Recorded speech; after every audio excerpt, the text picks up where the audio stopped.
Une main posée sur la frêle épaule de son neveu. Le petit garçon est à 80% en dessous de son poids normal.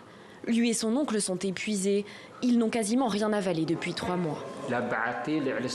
Nous nous sommes cachés et avons vécu dans une cave pendant plus de 3 mois à cause de la guerre. Nous avions pour seule nourriture de l'orge grillée. 6 personnes sont mortes et nous avons dû les enterrer la nuit, car ce n'était pas possible le jour. Il n'y avait pas d'électricité, pas de moulin ou de services médicaux. 350 000 Éthiopiens sont en situation de famine. Ici même au Tigré, en novembre dernier, le Premier ministre éthiopien Abiy Ahmed, lauréat du prix Nobel de la paix, a envoyé l'armée fédérale pour désarmer les autorités rebelles du Front de libération du peuple du Tigré.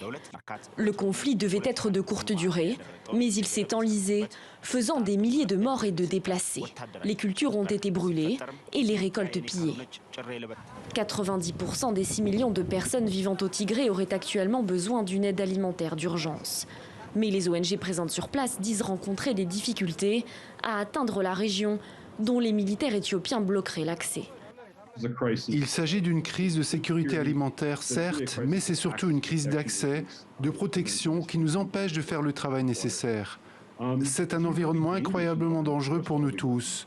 9 humanitaires ont déjà été tués à ce jour. Chaque jour, nos équipes sont confrontées à des postes de contrôle de plus en plus hostiles. Les États-Unis et l'Union européenne appellent à l'action immédiate pour éviter une famine de grande ampleur.